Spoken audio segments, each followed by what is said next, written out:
No, I'm not a financial advisor. No, I don't have a financial background. And no, this is not a financial channel. But I am a person. I have thoughts and feelings and a mouth. So I'm going to talk. So with that being said, hi, my name is Keldwat. And these YouTubers have a pattern. And I want to talk about it.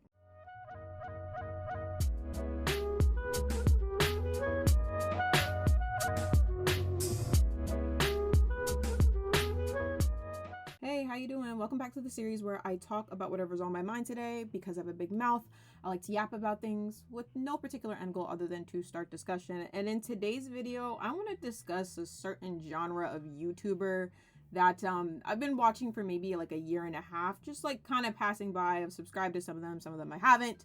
But I've been watching them and I've been growing increasingly skeptical and I think frankly like annoyed with some of the patterns that I'm starting to see with these particular YouTubers, and I want to talk about it a little bit. I just want to preface this video by saying I am not, again, a financial YouTuber, and this is far from the content and like niches that I talk about on this channel. I know we're not into finances and whatnot else, but this is something that I have watched, okay? I've watched it for a good bit of time now. And there's an issue that I'm seeing and I don't see very many people talking about it, and it's bugging me. So I'll be the first to say it if nobody else does. So that's why I want to talk about this, to get this off my chest, because at the end of the day, this is a Let's Rant series and I talk about whatever's on my mind. So also this video will have a lack of edits. I apologize. I haven't posted in like 3 weeks. So I want to kind of put this out as fast as possible and put my energy towards videos that I care a little bit more about, you know, things like that. So that's the reason that you're not going to get stimulated with images and videos and me making jokes and whatnot else. Like, I apologize. Hopefully you're here to just hear me rant. With that being said, let's get into it. So I started kind of getting recommended financial YouTubers around when I graduated college, and it was like peak time for like overconsumption, right? The deal of overspending, not buying things intentionally, not getting things that you actually need, living larger than life, you know, living like Larry or whatever. It was kind of peak time for that, and obviously I was getting recommended videos about money, intentional living, finances, budgeting, you name it. It was kind of popping up on my feed, and it was because of, again, like this idea of over consuming. And then also I'm out of college and, you know, you got to be a big boy, big girl, big they, and take care of yourself now. So I think these were all things that, you know, you were eventually going to have to learn, right? And if you didn't know how to, well, now here's a video on your feed that kind of tells you a little bit about that. So that's why I kind of started engaging with it, was the overconsumption aspect that these YouTubers were talking about, and then also intentional living.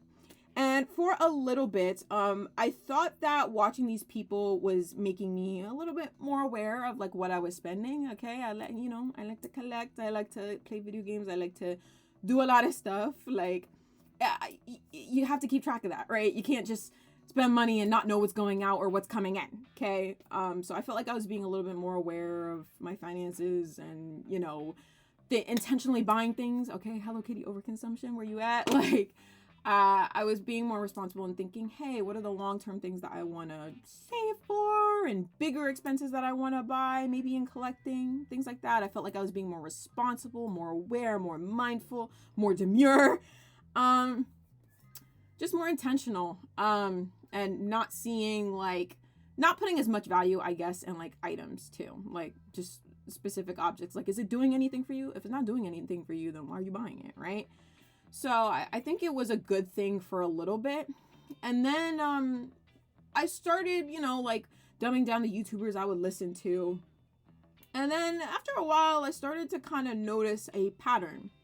And at first I didn't think this pattern was exactly bad. I mean, you have some financial YouTubers that like just take a bunch of clips from TikTok and commentate on it, or like viral moments and commentate on that, like Disney adults spending crazy amount of money, and like, you know, people unveiling like their crazy amounts of debt and whatnot else, and just noticing the pattern of take these videos, commentate on it, and that's about it. Maybe you get a little few laughs in about how ridiculous people's finances are. Then you got the videos where it's like, you know, actually auditing people's finances, or, you know, making like video essays about like, you know, like specific topics in finances and budgeting and preparing for life expectancies and whatnot else, right?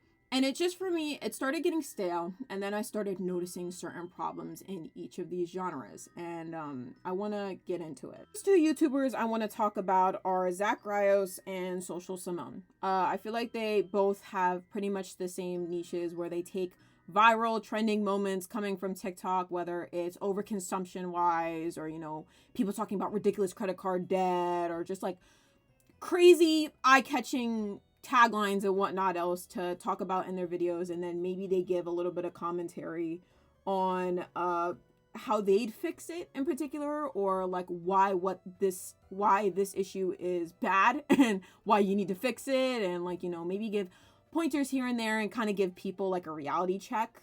That's, I think, the purpose of those videos. I'm not going to deny that the videos that they put out are pretty much like entertaining wise and whatnot else. I feel like that's kind of clear from like the ridiculous, like, you know, titles of the videos and the thumbnails saying like, oh, she's in debt for life and this is crazy, and yeah, you know, like the shock, the clickbait. Okay, it's clickbait.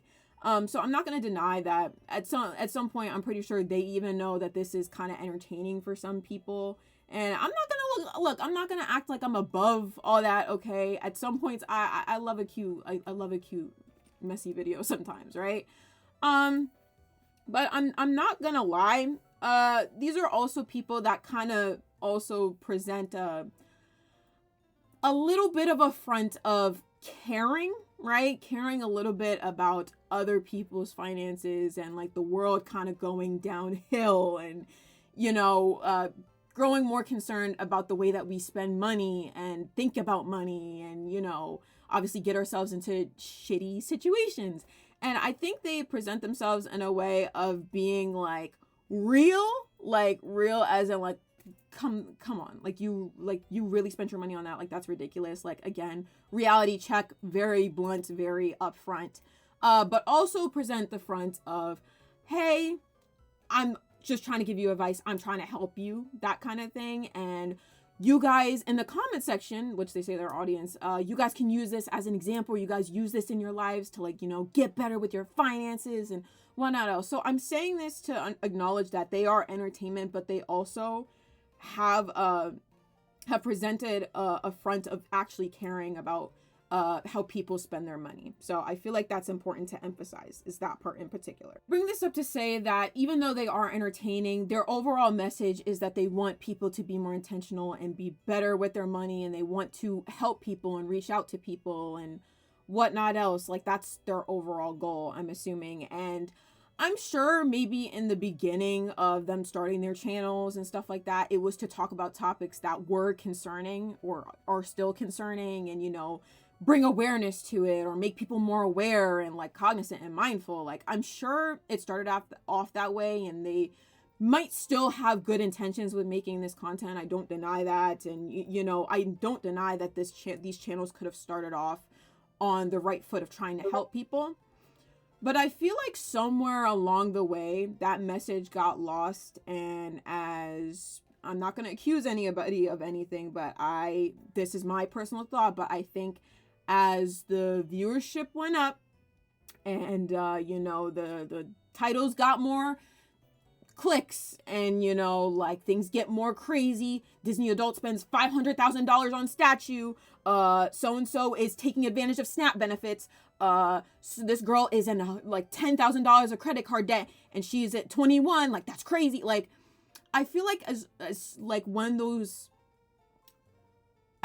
the topics got more and more ridiculous, it stopped being about helping people and more about what is the craziest topic that I can talk about on here, and how can I take this topic and make it entertaining and also like a session to just yell at people. The first example I bring up is the channel Social Simone.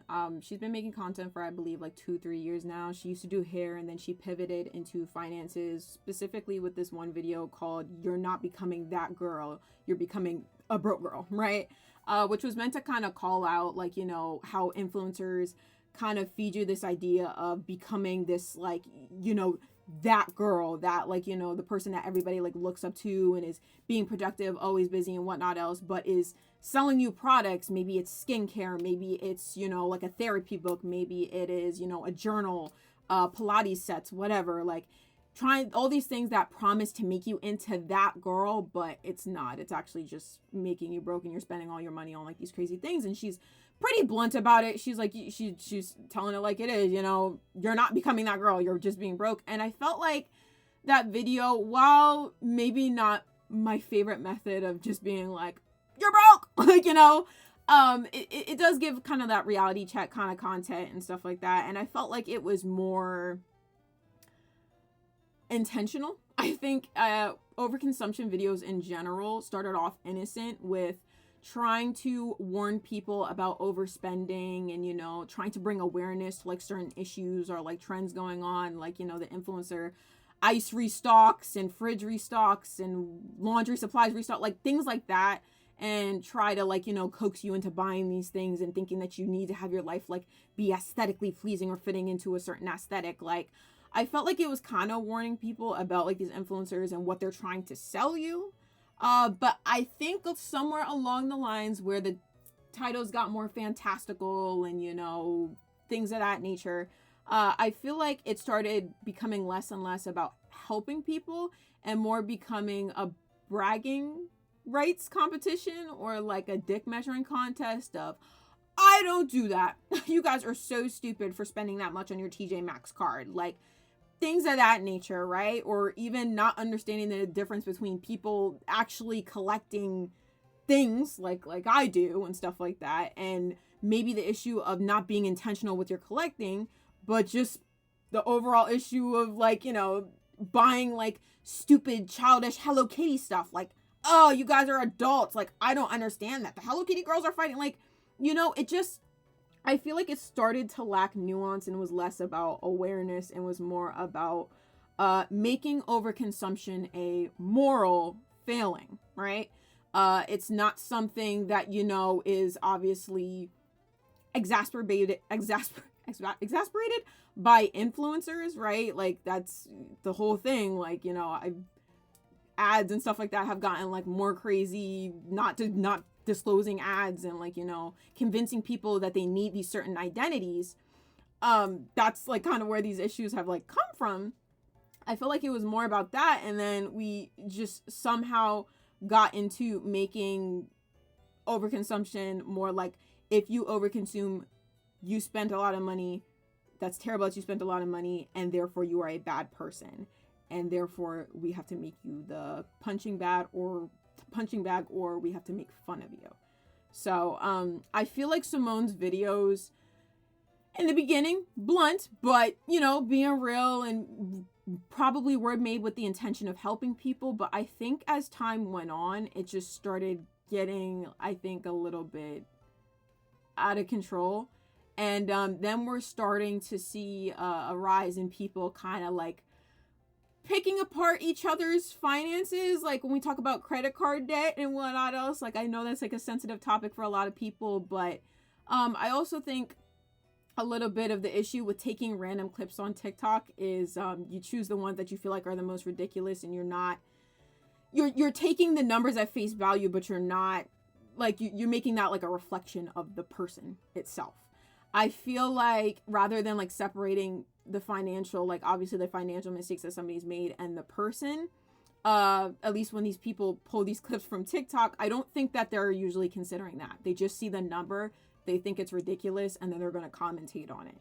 And I feel like it lacks just a tad bit of humanity. I don't want to make it sound like Simone is like completely cruel-hearted. I know that she tries to be empathetic in her videos sometimes, or at least understand where the person's coming from. Like, oh, okay, I can understand that, you know, like I don't want to make it sound like she's kind of devoid of like empathy or anything like that. There are a few times where she says like, maybe not to bully this person or go after them, and, you know, like she tries to keep it, I think she tries to keep it respectful, but I feel like the thing you have to be aware of is when you're talking about finances and you're taking a random video from TikTok, you are choosing these videos with the intention of like, you know, commentating on them, and you are choosing it because it is a ridiculous number and that it's crazy that they're in this amount of debt. So I feel like you kind of know they're a target a little bit. And I don't think sometimes in these videos that people blur the usernames of these people, not to say they're in any grave danger, but it definitely leaves room open for people to go search them up and say maybe not the best of things. And you could say that, yes, these people are putting themselves out there and they decide to be honest and on the internet and be perceived, therefore, you know, they can't get mad at it. But I will like raise you this question. How would you feel if you had talked about your finances on the internet, like just put it out for people to see, and then you get flooded in the comment section with maybe 1,000 comments of people calling you stupid, illiterate, a child, things like that, right? And some people might say, oh, well, you know, like I would accept the fact that like I put myself out there. But I am so convinced that people are not devoid of like emotion unless you're mentally ill, right? You can think that and you can still feel a certain type of way. It's the same reason that people say like, you know, I don't care about hate comments, but that one comment gets to them. It's because us as humans, I believe, are not built to handle that much criticism from everybody in the world. All right. It's just, I don't think we're built like that. So I do think it kind of puts them a little bit as like a target on their back, and people see the number before they see the person, right? And I also want to raise this point that finances are already a very sensitive topic, and I know these YouTubers love to bring up the point that, you know, a lot of people lack financial education and they kind of wonder why that is and whatnot else. And we could chalk it up to a few things like education and schools and, you know, just maybe not good parenting, or just not making enough of an effort to teach kids that, adults that, and then, you know, or teens that, and then they grow up and they're like, right? So there's a bunch of reasons why that somebody could be financially illiterate, but we know it's an issue, and not very many people have enough money saved for handling an event, a $10,000 event. And they wonder this and they ponder this, right? But I raise you that finances are obviously a sensitive topic. Why would you think that taking maybe a random clip of somebody being vulnerable and with their finances, and obviously knows it's embarrassing and bad, why would you take a clip and continue to tell them that they're stupid? Or, you know, make comments that maybe aren't a little savory, or, you know, be like, I wouldn't do that, guys. Like, some stuff you don't have to necessarily say certain stuff for it to come off a certain way. Like, even with Simone, like when she's like, everybody's entitled to their, but ooh, like you just say it. Like at some point, I feel, this is personally my opinion, but like at some point I feel like you just need to say it, because it's worse than like the I don't want to say passive aggressive, but like, we know what you're trying to say. You might as well say it, you know.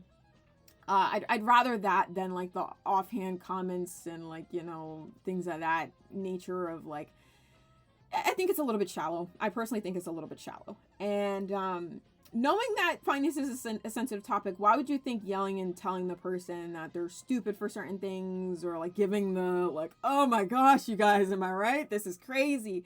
Why would you think that's going to help people, especially if they're like in a vulnerable place? You know, like I'm pretty sure a lot of these people that Simone and like all these other channels have reviewed, they know that what they've done is stupid. They know. And some people come for help, and some people are just being vulnerable about it because they're stressed out about it, like a lot of other people are with their dead, I'm sure. And I don't think the proper response is to be mean or exasperate the issue a little bit more and give the side eyes and whatnot else, right? And a lot of people wonder why, like, oh, why we're not financially literate. And, you know, they'll say like, oh, it's your response. Like, yeah, you may not have been like taught financial responsibility, but it's your job to know as an adult. So if you don't know, now you know. And it's like, but they don't know.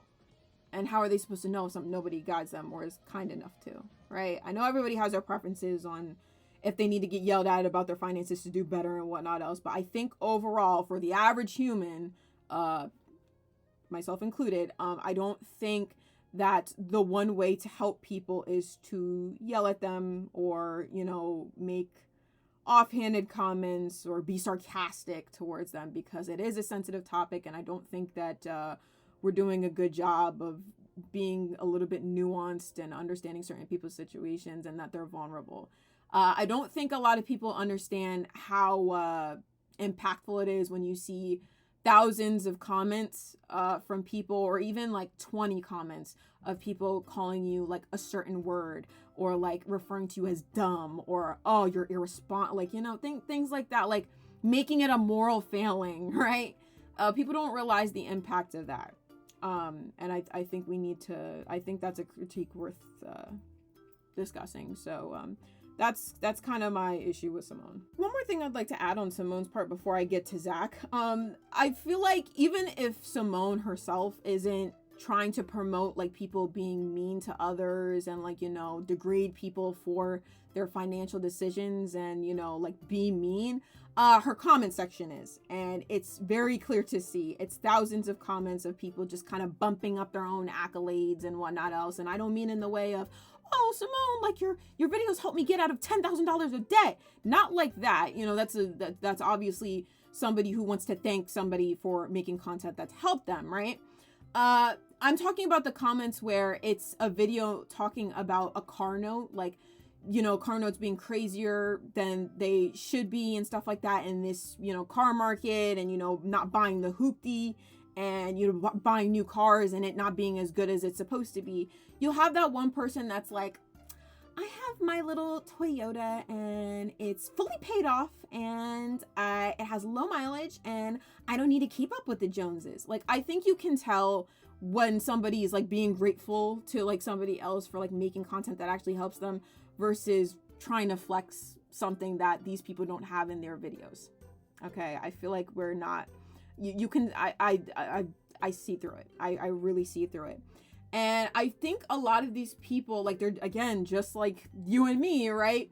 A lot of these people are, commenting just kind of like awful things about people that they don't know, calling them stupid. I think at one point I saw a comment that was like, oh, somebody like called into like our shop, and it was like, came into our shop and their car was on fire and it was a new car and they like ran out like screaming and everything like that. It was smoked. Who doesn't know that you're supposed to get, she didn't know that she was supposed to get regular maintenance for this car. Like, you're so stupid. And this person was commenting under it, like, I don't know why people get things and don't like buy brand new things and don't know how it operates. Do you think that lady knew that that car was smoking? Like, that's what I'm saying. You guys don't know certain people's situations. Like, these are normal people like you and me, just acting like they know everybody's business and whatnot else. They're just here for the tea party, right? I don't think these are actually people that are interested in like seeing others better themselves. I don't think it's a community. I think it's a dick measuring contest, unfortunately, her comment section. And even if Simone might not believe that, that's the vibe that your videos are putting out and what people are getting from it. And it stops being about like financial advice, which even then, I don't think she's being very specific about it and whatnot else. And again, she's not a financial advisor, but I don't think it's tangible things that people can like take on and like learn from, other than just don't be in $10,000 of credit card debt. Invest in the stock market. Like, you know, like it's not tangible. There's no actionable items. So that's kind of the issue I have with Simone's content. I feel like Zach RAHHHH's content delves into a little bit further of my issues with financial YouTubers. He's been making content for about a year now, and it started off kind of like how Simone's did, which is like trending topics and stuff like that are like on TikTok, Hello Kitty, overconsumption, bad credit card debt, things like that. But he also sprinkles in like reasonings for why people make bad financial decisions, I feel like. So he'll talk about maybe the rising cost of living in the US and how groceries are like more expensive and how getting out to eat is more expensive and hobbies are more expensive and things of that nature. I feel like it gives a little bit more variety and speaks more on, just a tad bit more on why things are the way they are, not just, oh, you saw a bad influencer and now you're like in $500 of Klarna debt, right? I feel like it gives a little bit more diversity than that. And then again, like he kind of has the same demeanor as Simone, being pretty blunt. I think he's a little bit more monotone and neutral. And I feel like he's more sarcastic, a lot more sarcastic, but Simone is more like like he's a little bit more sarcastic. So same realm of content, different personalities. I mean, he's banking off of shock value and entertainment as well. Wow, this person spent so much at Disney. Wow, this person's not paying back their credit card company, like things like that. So not very far off from Simone, a little bit of variety. But one thing that I started to notice about him using that variety was some of his videos started to feel a little bit like he was dog whistling to certain things. And I want to talk about that a little bit. The two videos that made me start turning my head and actually kind of made me unsubscribe from his channel and just kind of watch from a distance were his videos on people taking advantage of SNAP benefits and disability programs, and his topics on college degrees and how they are becoming increasingly useless and not sought after for jobs. I already told you guys my issue with Simone's content is kind of the fact that I don't think it's really like helping people anymore, or not coming out of a place of informing people, but rather to just kind of point fingers and say, haha, you're in $20,000 of credit card debt. Wow, that was like really stupid. And here's kind of like some surface level advice. And how I feel like her comment section kind of perpetuates this pattern of a dick measuring contest, all right, of, you know, doing better financially and calling people stupid and, you know, kind of setting up other people as like a target a little bit, especially when, again, you comment on random TikTok videos of people you don't know, and they're being vulnerable about their finances. I think Zach's channel suffers from the same issue, but I feel like it's on steroids. And another added issue to his is I feel like he acknowledges that there's issues in, you know, the US economy and the way things are moving with the president and politics and whatnot else is influencing the fact that people can't really afford stuff at the moment, at this moment in time. The cost of living has risen. He will mention that the issue, what the issue like where the issue like stems from, and like what influences people to make these bad financial decisions again. But it's like he will say this and then also dog whistle another point of, well, not considering everybody else's circumstances and just being like, well, yeah, the economy's bad, but you probably should have bought your groceries more intentionally. Yeah, you know, the schools and stuff like that or whatever are like, I know you've been told your whole life to go to school, and like schools aren't like being very like good with their money, managing like classes and like, you know, setting up their students for success. They're not doing a very good job of that for the current job market, but maybe you should have went to a trade school. You know, like you're throwing in that little bit of, it's like you're saying something without saying something is what I'm trying to say. Like in his video talking about college degrees and how they're becoming increasingly useless and no job wants them and stuff like that, he will give credence to the argument that, yeah, you've been told your whole life, it's messed up that you've been told your whole life that, you know, you need to go to school to get a good job and, you know, like do that extra mile, do that extra education, like, you know, put that time and effort in, and then you will get rewarded eventually with a job. And now we're in a market that doesn't support that anymore. And he'll give credence to that. He'll be like, yeah, that is kind of like a crazy thing, but maybe you should have went to community college. Like, you know, like things like that. Like, oh, I've heard people are picking up trades rather than like going to school and whatnot else. Like, it will be followed with like that dog whistle to like, you are saying that certain, like you believe that certain degrees like that, like just going to college in general was useless. Like that's what it dog whistles to. That's what it gives. That's the vibe it gives. And it's frustrating, especially as somebody who's graduated, right? And in one particular video, he talks about how the computer science degree is getting less and less, like, you know, like wanted because it's getting replaced with, we're getting replaced with AI. And it's frustrating to like have the lived experience of having a degree in tech and have so like, you know, work your butt off in college and know the reason that you wanted to go to college and, you know, do these internships and all this other stuff to think that you're going to get a job there and you don't. And it's frustrating to have somebody on YouTube come up and say something like, like, you know, even the CS degree people are like struggling and stuff like that. They'll acknowledge that, yeah, you know, the dream job of working at Facebook is not a thing anymore. He'll acknowledge that.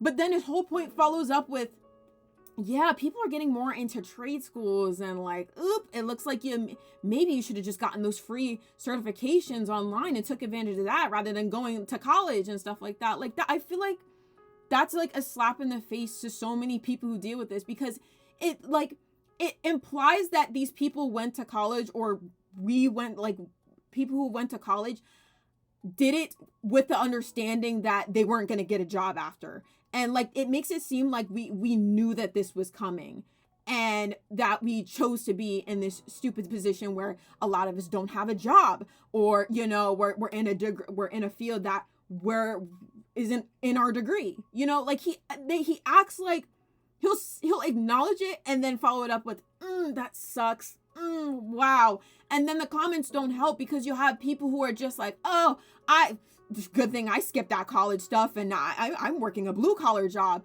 It really feels like it is the opportunity that, like, it really feels like it is the perfect opportunity for people who didn't go to college and are salty about the fact that others made fun of them for not going to college, or told them that, you know, they're not going to get paid as much and yada, yada, yada. And now that the job market isn't looking for college degrees anymore, everyone's down and they're up. So it's the perfect opportunity to just start making fun of people for going to college in the first place. That's what it feels like. And that's exactly what the comment section reflects. And even if he doesn't believe that himself, and even if he's trying to give credence to the fact that nobody could have predicted this coming, you kind of do give the impression that we should have seen it coming.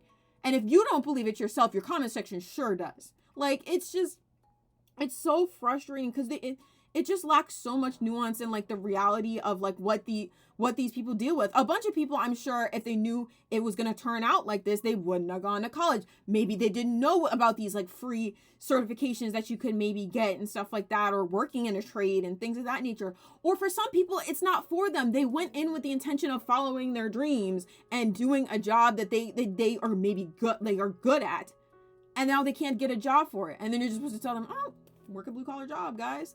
Like, it just lacks so much. It's so blunt. It's so blunt, and I think it lacks a lot of humanity. And I don't think it helps with the dude just kind of being like, well, I dropped out of community college and now I just do a bunch of side odd jobs. It just wasn't for me.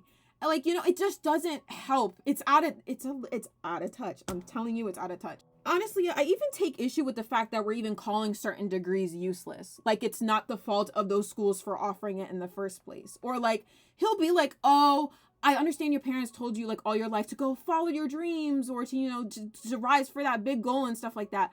But why did you major in marine biology and now you're not working in it and stuff like that? Or you're surprised by the need not being there anymore. Or you're surprised that archaeology, you're gonna have to spend more money to like move to a site and stuff like that, compared to like what your salary is gonna be, which is less. Like, things of that nature. Like, he'll give credence to the fact that, yeah, I'm not saying you can't follow your dreams and whatnot, but why didn't you make the practical decision before you even knew there was a practical decision? Like, you know, like, I feel like it just lacks a little bit of humanity and like nuance, and like, just, I don't think you're really humanizing people in a way. Like, it's kind of frustrating, and it makes it seem like working in a field different from what your degree is an anomaly. Like, you are an anomaly if you do that, when that's not the overall truth, right? And I really take issue with calling certain degrees useless. And I know some of y'all don't like to think deep, but I'm a deep thinker and you're on this channel, so I'm going to think deep about it. But why are we equating money with worth? Why are we always looking to downplay somebody's accomplishments of maybe be like graduating with like an English degree or a political science degree, and because it doesn't make money, it's useless, or it's not like what they did is like pointless because it doesn't rake in money? Like, I really feel like equating money with like your degree and like its worth, like, it really bugs me out. It really bugs me out of why like we put money on such a big pedestal, like bringing in the big bucks. Otherwise what you did was useless. And I get it, it's to survive, like, you know, we gotta survive, but when are we gonna start actually critiquing the issue that's making this possible in the first place, right? You know, I don't believe like it's always on the fault of the person who wanted that marine biology degree and like got the marine biology degree, that they don't have like very many positions like in their field. Why aren't we talking about the fact that we're not making more positions in the first place? You know, like, I feel like we need to kind of talk, like, I feel like it goes beyond just the person's fault. Again, we're making this like a moral failing, like you're a failure if you have a degree, you spent all this money and you couldn't predict the future, so it's your fault, right? Like, it's just, I feel like it lacks so much nuance and humanity. And I feel like now more than ever, it is just dangerous to be calling things like English degrees, political science degrees, and things like that, like literature, language. I feel like it is dangerous during this time to be calling these types of degrees these type of degrees useless, especially in the US, when that is the very thing that has got us with the worst person in office right now. Like, that is the very essence of like why we need these people. And I really hate how people downplay degrees that don't make money. Just because it doesn't make money doesn't mean it's useless. Just because it doesn't contribute to the economy doesn't mean it's necessary. A lot of you guys are like so obsessed with this idea of like math and analytics and numbers and just being like matter of fact and a point and logical to a T, and like just doing that with society all around is going to fix everything, when most of the issues that we are dealing right now is just straight up social issues, and we're lacking in an economy that lacks empathy. Like, can we be real? This whole video is about like lacking empathy for other people. You know, I feel like we are placing bigger issues that need to be solved by the powers that be onto individual people who couldn't have predicted it in the first place. I'm not saying that everything that Zach Rios like talks about and stuff like that, the individual people haven't made stupid decisions. Yeah, I'm sure they know that. But I'm saying this as like an average viewer, and most of those people in that comment section, that is not the majority of people. That's not the majority of Gen Z. Like that, like you don't know. You don't know. And I feel like it takes a certain amount of privilege, like, because I feel like these like, correct me if I'm mistaken, but like I think they're like millennials to late Gen Z. They were in a position where they were lucky enough to be able to afford a house, lucky enough to be able to afford an apartment, things like that. And then you're talking like, you think that because you've lived in a generation or like a time in which circumstances were good for you and you hustled and whatnot else, that everybody has the same opportunities as you. That's not how this works. Like, I literally watching some of his videos makes me feel like I'm like a loser for like taking out like student loans and whatnot else. Let's talk about the fact that it's predatory, not the fact that, oh, like, I know they told you when you were 18 to like not take out student loans, but you got that useless degree with it. That sucks. Like, and not talk about how predatory those loans are in the first place. Like, he'll be like, oh, like, I know everybody like has kind of taken out like student debt for stuff, and again, acknowledge where some of these issues come from, but still dog whistles a certain point, which is, you know, you're stupid for taking out student loans, and maybe you should have avoided college in the first place and you wouldn't be in this mess. College is useless, so why are you trying? Like, that's the overall, like, it's a dog whistle, and I swear I'm not crazy for thinking that. Speaking of dog whistles, I don't understand how you can acknowledge that there is an issue going on with the increase of food, and not many people are like going out anymore to eat and whatnot else. Like, groceries are getting more expensive, basic necessities are getting more expensive, everybody's on hard times, like nobody can afford anything, and it's a bad issue, and you can acknowledge like all of those things and like the economy just not being in the right place. And in the same breath, you make a video talking about how people are taking advantage of things like food stamps that are meant to help people with food insecurity and affording groceries.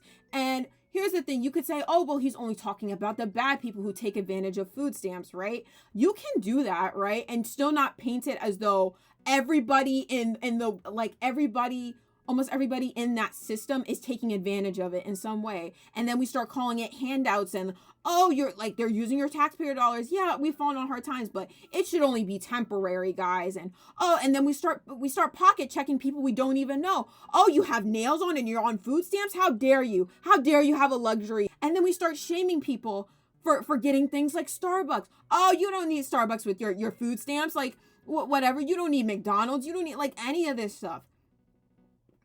I just, like it just baffles me that people are eating and at least people have something. Even I don't understand why we demonize people who can't afford like certain luxuries on their own, when they try to get when they get a luxury while being in a bad financial circumstance, you demonize them as though you would be more as though you would be more deserving just because you're in a better financial situation. Like, I really don't understand that. I don't understand it. Like, just demonizing people for wanting like certain luxuries, or like pocket checking people, like, oh yeah, the prices of groceries have gone up, but you spent all of your money, mother of 5, on processed goods and Gatorade for your kids who are in sports, and microwave pizzas. Do you think that's an efficient way to grocery shop? No wonder your groceries are expensive. When literally, like, those kinds of meals are supposed to be cheap and they're getting more expensive. And it was supposed to be the option just for people who are busy. Like, it just lacks so much nuance. You guys act like everybody has the time to cook and whatnot else and do these things. You are commentating on people's like live situations and lives that you don't even know. And if Zach Rios doesn't believe in harassment, and Zach Rios doesn't believe that, like, you know, like, doesn't overall believe that these people are bad people, the comment section sure says differently. It says differently all of the time. I'm telling you, it's a dog whistle. It just prevents community. That's what I really feel like it is. It prevents us like attacking what actually needs to be attacked. And you may not like to deal with politics, but politics sure likes to deal with you. Okay? Like, you may not want to get into it of like how, like, you know, we need support from our government and whatnot else. You may not want to get into it, but that is majority of what our issues are right now, I fear. And you, like, it's like, oh yeah, the rising prices of groceries is crazy. That's insane, guys. You who bought that cupcake, no wonder you're poor. Like, no wonder you bought that cake for your son's 8th birthday and you're on food stamps. How dare you? How dare you use your food stamps to do that? We're shaming the wrong issue, and then it repeals people from trying to support things like food insecurity, which a lot of people are dealing with, especially in rural areas. I see Dave Ramsey, Caleb Hammer, and Stephen Graham as the people who started off originally, like Simone and Zach, right? Started off with good intentions and wanting to help people. I don't know too much about Dave Ramsey, but let's put Stephen Graham and Caleb Hammer in the same category here. They started off with good intentions and were like you and me, and wanted to start helping people and whatnot else. But what happens when you get so much money that you start becoming out of touch with the people that you originally related to? Financial audit, where it is no longer a place to safely discuss your finances with somebody who claims to be a, you know, finance guru who helps set you on the right track of creating a budget and getting through your bad finances, which has now turned into a Jerry Springer episode, except it's with your finances and clickbaity titles and just awful, honestly homophobic, racist, and ableist thumbnails, and just a mess. It just turns into a mess just to get engagement. You're not even giving nuance to people's finances anymore. Oh my God, you have a Spotify subscription when you are when you have student loans. How dare you have that luxury shaming again and again. Same problem as before. These people believe it in the comment section, and they are like you and me. And you could say again, these people are setting themselves up. They go into the show. Why should we feel bad for them? I am just saying that you are making yourself even if they set themselves up for this, do you think that's a good message to be sending? What does somebody else's like open relationship have to do with you and do with you and their finances? Just because you don't personally agree with it, what does that have to do with anything? If we're going to be completely honest, like, it's just gone too far to the point where it's not even financial advice anymore. It's literally just clickbait. I don't think anybody learns shit anymore from your channel. It's just there for the sake of entertainment. I don't think anybody actually grasps anything. And if anything, I feel like it cultivates an audience of just bigots. I truly do. Reading into people's finances that you don't know a damn thing about, making judgments based off of an hour and 30-minute episode of in people's entire lives and calling them like slurs and anything like idiots, whatever you want to call it. That's what his show has turned into. It's ridiculous. It's truly ridiculous and just sad to see. So yeah, I feel like you get things like the financial audit. Well, that's pretty much all I have to say about Caleb Hammer. There's so many more critiques of him. It's just a cute little Jerry Springer episode. Or you get people like Stephen Graham who have become a millionaire at a time, just at the right time, at the right place, and think that things like avocado toast is what's keeping you from building wealth and what's keeping you poor. Thanks, Stephen. They sell you courses and give you books and whatnot else to build wealth and get exactly where they are, when that's not what they're gonna do. They're actually just gonna string you along, tell you maybe the basic surface level things they maybe told you in your videos, maybe sprinkle in a little bit more, one-on-one sessions, whatever. Kind of things like Zach Rios and some Social Simone talk about, maybe give you like the fine line of how to build wealth. Invest in the stock market. They won't tell you what stocks though. Like, and I just, this is just me thinking. This is just me thinking. I truly think it is the ploy that a lot of obviously millionaires and billionaires don't like. It's the plot that keeps you wishing that you could be like them, when they're not going to actually tell you anything because they don't want you to be where they are, right? Because somebody has to be at the bottom for the system work. I know we don't want to talk about politics here. I know we don't want to talk about history and you know, the way that the world's set up and whatnot else in capitalism. I know we don't like to think about that. It's never capitalism's fault, guys. It never is. But you know, just some food for thought. Because why? They're in a better financial position, and when you are in a better financial position than other people, it gives you this idea that you are superior to other people. It gives you this idea that what you did and stuff like that, why can't other people do it? You know, the people that come from really bad backgrounds and then end up making it rich, right? It's that syndrome where you start becoming apathetic towards the people that were once in the situation, or apathetic towards the people that were in your situation at some point, right? You just, and I really don't feel like people talk about that enough, because it ends up giving into this idea that everybody has the same chances to get where Caleb Hammer is, or Dave Ramsey is, or Stephen Graham is. Like, it gives the illusion that the system is not what's wrong. You're just not using the system right, when we all know that that's not true. Okay. So that's my issue with those people. Again, they've had I feel like they've had so many critiques out the wazoo. Rich people don't want you to be rich with them. They don't want you to be rich with them. Okay. Rich people become apathetic to the struggles of middle class people once they start gaining money. And the next example I'm going to talk about is a perfect example of that. Last person I want to talk about in this video is Chelsea from The Financial Diet, because to me, she seems like the textbook example of what would actually be a good finance channel to listen to. I mean, this lady is, you know, pretty well off and stuff like that, or whatever, has her own business, you know, child-free, married, living her best life with her nieces, like things of that nature. She just seems very open, very kind compared to the people I had mentioned before. Like, she seems very open, very kind, and she advocates for socialist movements, right? She understands how the system works. She understands that these other financial YouTubers will sell you the dream of being rich with other people or getting in a better financial situation, when not everybody has the same chances to do that. And rich people don't actually want to make you rich with them. Okay, they'll only tell you like surface level baseline stuff, and they'll convince you that their life is so hard working and whatnot else, and that they actually work hard for like the money that they've got and stuff like that. And because she's in a maybe not like billionaire status, but because she's a pretty well off person, she's rich. Okay, maybe not Caleb Hammer rich, but rich, right? She'll tell you, you know, these people don't want you to like succeed. They don't actually, like, she knows the ploy because she's seen it. She experiences it, right?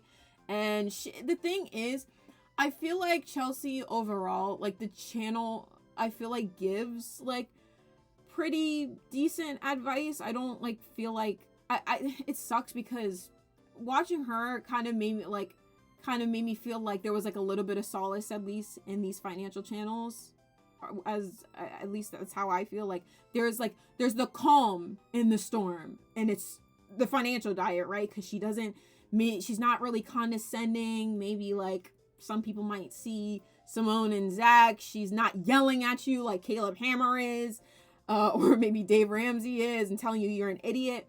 She's just talking and makes video essays, and she's very like put together and professional, and you know, she invites people to talk about finances, and it's a very open conversation. So I feel like she has more nuance, and it would make you think she's a safe space. She gets it. She's an ally. Yes, we love Chelsea. And I felt that way for a while until I started questioning a little bit. And it's this one particular video about, hey, I'm your local rich girl. It was when she started doing like these kind of like unscripted videos, really. Like, it wasn't like a video essay. It was just her coming on her iPhone camera and talking to the camera casually, usually about something that has frustrated her, right?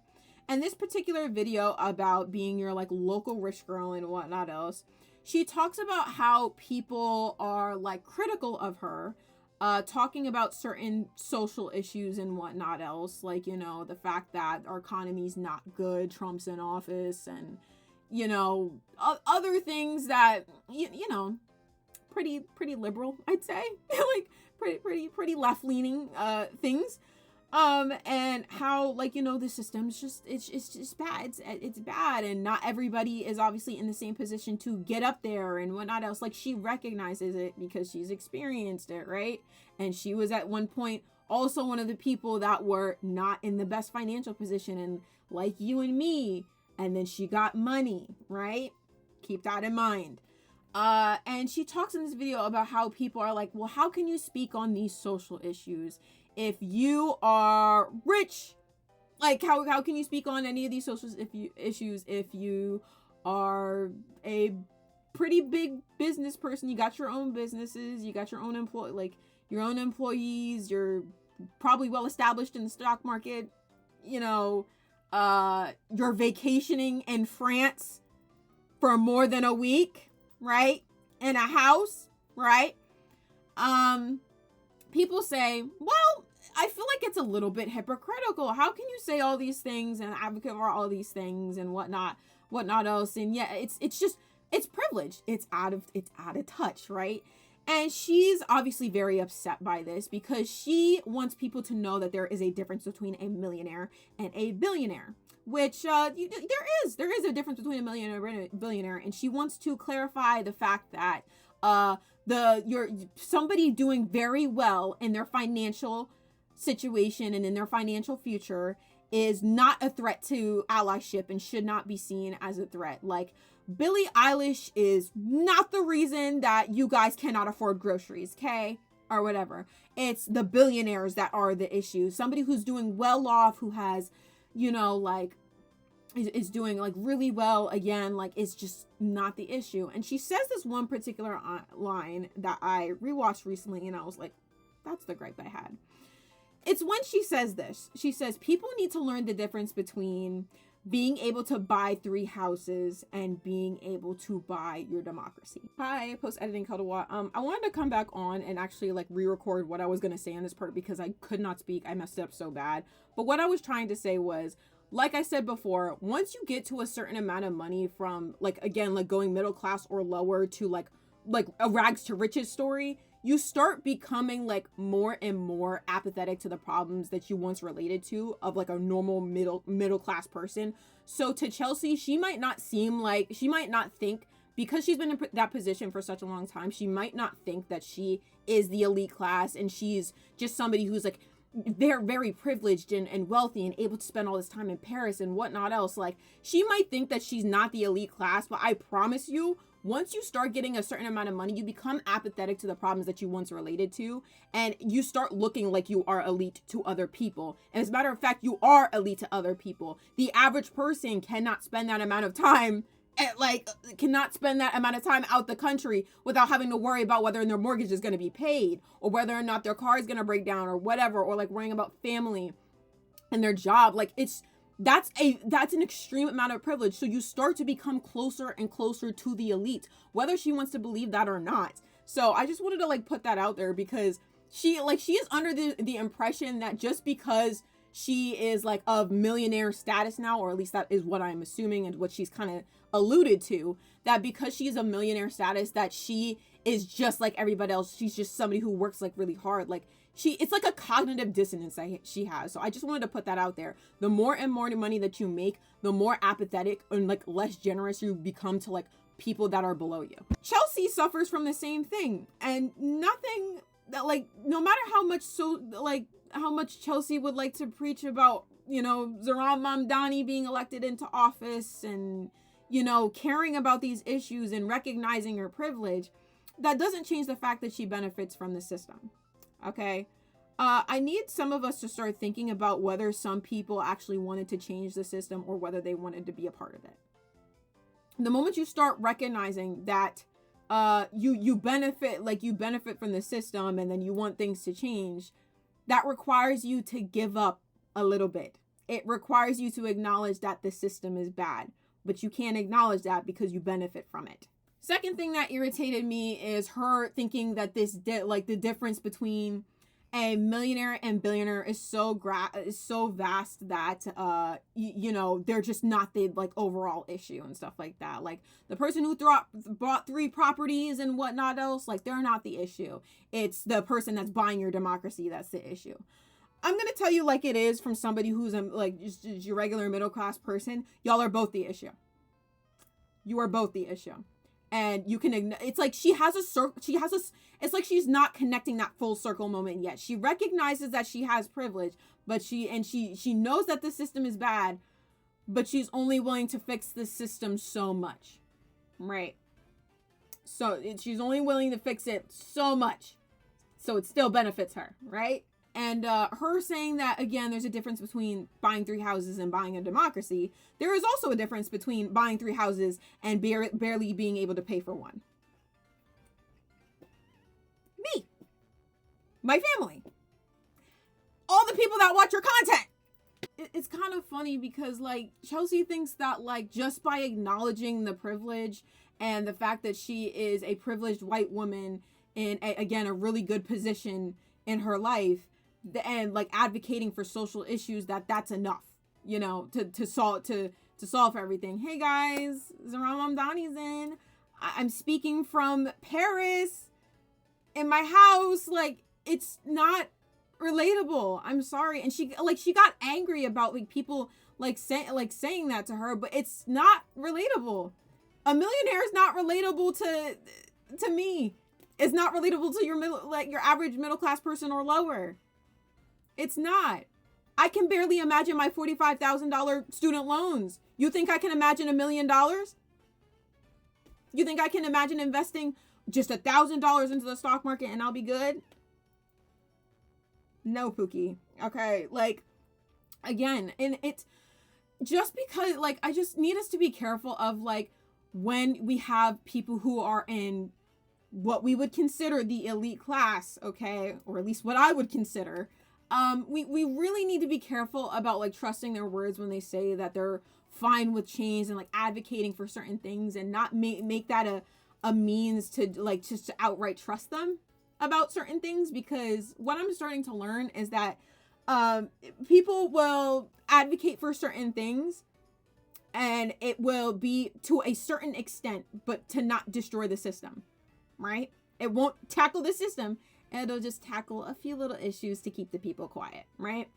And what Chelsea suffers from is, even though she can acknowledge that, like, you know, oh, like rich people don't want you to be rich with them and they're going to convince you that they worked hard for their money and whatnot else and stuff like that. Chelsea doesn't like it when people talk about the fact that she's vacationing in Paris for more than a week on her own volition and she's still fine financially. And she would probably use the excuse, well, I worked hard for that and I'm not your enemy. Are we seeing where the issues lie? Honestly, it kind of reminds me of the Martin Luther King quote about white liberals and them being the people that you should probably be the most concerned with when it comes to making progress on certain issues. Because, you know, it's Black History Month and we gotta rep it, right? Because these are the people that are willing to maybe disrupt the system just enough, just so people stop talking, right? It's just I'll put a little a little picture up so y'all know what I'm talking about. But again, they're the people that want to disrupt it enough and say just the right amount of things to get people to think that things are going to change for the better for everybody. But in reality, they're only willing to do it for a certain extent, and actually inhibit progress and, kind of advocate for themselves in the bit and don't actually end up making the movement move forward, right? Changing the way our system works. They end up actually regressing us a little bit. So not accusing Chelsea of being that or doing that, but I think it is definitely something to consider. Okay. And I will leave off talking about Chelsea with this quote, and it pretty much sums up like a couple of the comments that I saw in her comment section critiquing her about this. Majority of the people agree with her, obviously. I honestly don't know how to kind of end this video. I'm not gonna lie. I don't necessarily hate the people that are in this video. Well, Caleb Hammer, I truly dislike. But Social Simone, Zach Rios, and the Financial Diet, I mean, like I watched them at some point. I can't say like I didn't enjoy their content at some point, but I'm starting to see the flaws in it, and I think they should really take that into consideration moving forward. But I don't expect this video to really like blow up or like be seen by like very many people, to be honest. But this is just something I wanted to get off my chest, and I wanted to kind of, if you made it to the end of this video and you're like, wow, I learned a lot today, hopefully it makes you think a little bit more critically about the YouTubers that you're watching regarding your finances and whatnot else. Okay. I would say go to a financial advisor, like most of these people say, but a lot of us can't afford it now, can we? Like, it's just, I just say check your sources. I really just say take advantage of free resources online, like .gov sites, whatever. Okay, I rather than these YouTubers, because I don't think that their content is actually helping people anymore. With that being said, thank you so much for watching. Let me know, how do you feel about this video? Did you like it? Did you not? Just be nice about it, okay? Tell someone you love them today, because tomorrow is not promised to us. And I will see you guys in the next one. I hope to get some more videos out after putting this one. I know this shit is gonna go over an hour, but I'm gonna try. I always say that, but it never works. But thank you so much for watching. Even the people that are not into this stuff, this is just something I really felt the need to get off my chest, and I want to put it out there because I know nobody else is talking about it. And yeah, so with that being said, my name is Cuddlewatt. This has been me talking about these YouTubers. I hope y'all change for real. I really hope y'all take these criticisms to heart and adjust accordingly, personally, as your viewer. So that's all I got. See you guys later. Bye.